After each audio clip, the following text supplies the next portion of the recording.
আপনি যদি Microsoft 365 free use করতে চান সেক্ষেত্রে আজকের ভিডিওটি আপনার জন্য।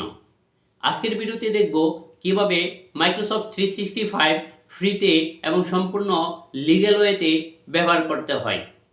শুধুমাত্র ইন্টারনেট কানেক্টিভিটির মাধ্যমে আপনি মাইক্রোসফট 365 ব্যবহার করতে পারবেন। তাহলে চলুন ডেস্কটপ থেকে আমরা দেখে নিই। এখন আমরা যে কোনো একটি ব্রাউজারে যাব। আমি গুগল ক্রোমে যাচ্ছি। গুগল ক্রোমে যেয়ে এখানে টাইপ করব www.microsoft365.com। এই লিঙ্কটি ডেসক্রিপশন বক্সে দেওয়া থাকবে, সেখান থেকে আপনি ক্লিক করে ডিরেক্ট ঢুকতে পারবেন। আমি এখানে সাইন ইন বাটনে ক্লিক করব। আপনি যদি মাইক্রোসফট অ্যাকাউন্ট খুলতে চান সেক্ষেত্রে আমাদের চ্যানেলে একটি ভিডিও আছে, সেটা দেখে আসতে পারেন। আমি সাইন ইন করছি।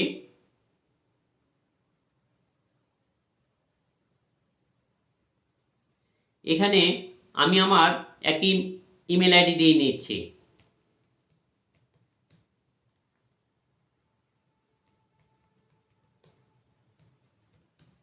এখন আমি নেক্সট ক্লিক করতেছি।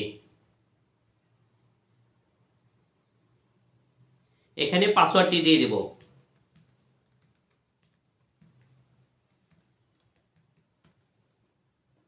সাইন ইনে ক্লিক করছি। এখানে বলতেছে স্টে সাইন ইন। পরবর্তীতে এটা ইউজারটা নিয়ে নেবে কিনা, আমি এটা নো দিচ্ছি।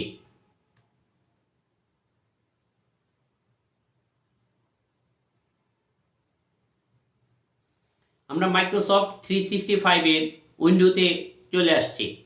এখন আমরা একটু দেখে নেই মাইক্রোসফট 365 এ আমরা কি ইউজ করতে পারবো। মাইক্রোসফট 365 শুধু এমএস ওয়ার্ড, পাওয়ার পয়েন্ট, এক্সেলই নয়, এছাড়া আরও অনেকগুলো সার্ভিস আছে যেগুলো আমরা ফ্রিতে ইউজ করতে পারি।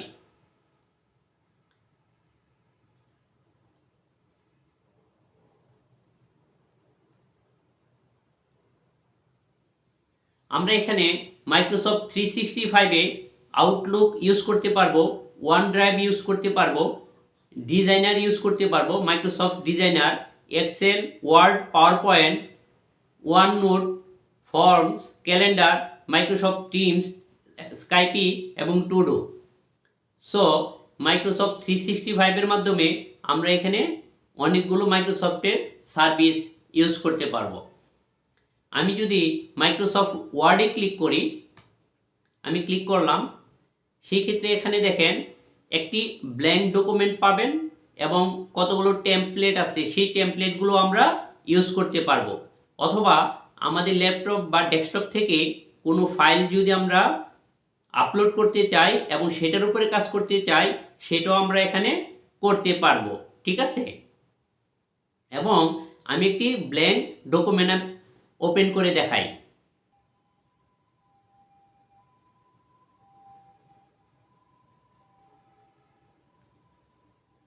এখানে দেখেন ব্ল্যাঙ্ক ডকুমেন্টটাতে আমি আমার প্রয়োজনীয় সকল কাজগুলো আমি কমপ্লিট করতে পারবো। ঠিক আছে, অফিস 365 এর যে ফিচারগুলো আছে অলমোস্ট সকল ফিচার দিয়ে আমি এখানে কাজ করে নিতে পারবো। এবং এই যে ফাইলের নাম, এখানে যদি আমি ক্লিক করি, এই ফাইলের নামটা আমি রিনেম করে ফেলতে পারবো। আমি এখানে এই ফাইলের নামটা আমি রিনেম করতে পারবো। আবার যদি আমি এই ফাইলটি সেভ করতে চাই সেক্ষেত্রে সেভ এজে দিয়ে আমি আমার এই ডেস্কটপে, এই ল্যাপটপে আমি সেভ করে রাখতে পারবো। এই যে download A copy to your computer, এটার মাধ্যমে হচ্ছে আমি এই ওয়ার্ডে যা কাজ করব সেটা আমি ওয়ান ড্রাইভেও আমি সেভ করে রাখতে পারবো এবং আমি আমার কম্পিউটারেও সেভ করে রাখতে পারবো। আবার আমি যদি এক্সেলে যাই সেক্ষেত্রে আমি এক্সেলে ক্লিক করলাম। এখানে দেখেন এক্সেলও আমি একটা ব্ল্যাঙ্ক ওয়ার্কবুক আমি নিতে পারবো এবং কতগুলো টেমপ্লেট আছে, যে টেমপ্লেটের উপরেও আমি কাজ করতে পারবো। আর এখানে সি মোর টেমপ্লেট, এখানেও আরও অনেকগুলো টেমপ্লেট আছে। আর প্রিমিয়াম সার্ভিসের জন্য এখানে আরও টেমপ্লেট আছে, এই টেমপ্লেটগুলো আমরা প্রিমিয়াম সার্ভিসের জন্য আমরা পেইড ভার্সনে ইউজ করতে পারবো। আবার যদি এক্সেলের কোনো ফাইল কম্পিউটার বা ল্যাপটপ থেকে আপলোড করতে চাই, সেক্ষেত্রে এখানে আপলোডে ক্লিক করলে আমি আমার প্রয়োজনীয় ফাইলটা এখানে ওপেন করে আমি কাজ করতে পারবো এবং সেই ফাইলটা আমার ওয়ান ড্রাইভের মাঝে সেভ হবে। আবার কাজ করার পর আমি আমার ল্যাপটপ বা ডেস্কটপের মাঝে আমি সেভ করে রাখতে পারবো। এখন আমি যদি একটা ব্ল্যাঙ্ক ওয়ার্কবুক ওপেন করি, সেক্ষেত্রে আমরা দেখি এই যে এখানে হচ্ছে আমি এক্সেলের সকল প্রকার কাজ করে আমি এটা ওয়ান ড্রাইভে সেভ রাখতে পারবো এবং আমার কম্পিউটারেও ল্যাপটপেও আমি সেভ করে রাখতে পারবো। এটাও একইভাবে ফাইলে যাব, সেভ এজ দিয়ে এখানে দেখেন download A copy to your computer, এইভাবে এখানেও আমি সেভ করে রাখতে পারবো। আবার যদি আমি পাওয়ার পয়েন্টে ক্লিক করি, সেক্ষেত্রে দেখেন পাওয়ার পয়েন্টেরও এখানে কতগুলো টেমপ্লেট আছে, ব্ল্যাঙ্ক প্রেজেন্টেশন আছে, আবার সি মোর থিমস, এখানেও কিছু থিম আছে যেগুলো আমরা ইউজ করতে পারি। আবার আপলোডের এখানে ক্লিক করলে যদি আমার ল্যাপটপ বা ডেস্কটপে কোনো ফাইল থেকে থাকে যেটার উপর আমি কাজ করতে চাই, সেটাও আমি এখানে ওপেন করে কাজ করতে পারবো। আবার এখানে আমি যদি ব্ল্যাঙ্ক প্রেজেন্টেশনে আমি ক্লিক করি, সেক্ষেত্রে দেখেন আরেকটি উইন্ডো খুলে গেছে। এইখানে আমি কাজ করে এই ফাইলটাকেও আমি এখানে রিনেম করতে পারবো। ফাইলে যে save age download A copy to your computer, এইটাও আমি কপি করে রাখতে পারবো এবং এখানে আমি সকল কাজ পাওয়ার পয়েন্টের যা কাজ করা যায় সবগুলো কাজ এখান থেকে আমি করতে পারবো। আবার আমি যদি যাই যে আমি আউটলুক, আমি মেল আদান প্রদানের যে মাইক্রোসফটের সার্ভিস আউটলুক, সেই আউটলুকের মাধ্যমে আমি আমার ইমেল আইডিটা যদি আমি কাউকে দিয়ে দিই, সেই ইমেলে আমার মেলও আসবে, আমিও মেল পাঠাইতে পারবো। আমি আউটলুকে ক্লিক করলাম, এখানে দেখেন মেল সার্ভিসটা চলে আসছে। ঠিক আছে, এখানে আমার মেল যেগুলো আসবে ইনবক্সে থাকবে এবং আমি যেগুলো পাঠাবো সেন্ড আইটেমে থাকবে এবং নতুন মেলের জন্য নিউ মেল ক্রিয়েট। সো এখান থেকে আমি কি করতে পারবো, মেল পাঠাইতে পারবো এবং মেল রিসিভও আমি করতে পারবো। আবার যদি আমি মাইক্রোসফট 365-এ যাই, সেক্ষেত্রে আরও কি কি সার্ভিস এখানে আছে দেখেন, মাইক্রোসফট টিমস। আমি যদি টিমসে যদি আমি ক্লিক করি, সেক্ষেত্রে আমার টিমসের জন্য একটা উইন্ডো ওপেন হয়ে যাচ্ছে এবং টিমসের মাধ্যমে আমি আমার কলিগ, বন্ধুবান্ধব ওদের সাথে টিমসে একটা মিটিং সেট করতে পারবো। ঠিক আছে, এবং তৎক্ষণাৎ মিটিংও আমি ডিজাইন করতে পারবো, অথবা নিয়ার ফিউচারের জন্য আমি টিমসে মিটিং সেট করতে পারবো এবং এখানে ভিডিও চ্যাট করতে পারবো। সকল টিমসের সার্ভিসগুলো আপনি এখান থেকে পেয়ে যাবেন। এবার হচ্ছে আমি যদি এখানে দেখেন স্কাইপ ইউজ করতে চাই, স্কাইপ ইউজ করতে পারবো। আমি চমৎকার একটি টুলস, যেটা হচ্ছে মাইক্রোসফট ডিজাইনার এআই ভিত্তিক যে টুলসটা, এটা আমি দেখাচ্ছি। আপনি যে কোনো ডিজাইনিং করার ক্ষেত্রে এই টুলসটি একটা চমৎকার সলিউশন।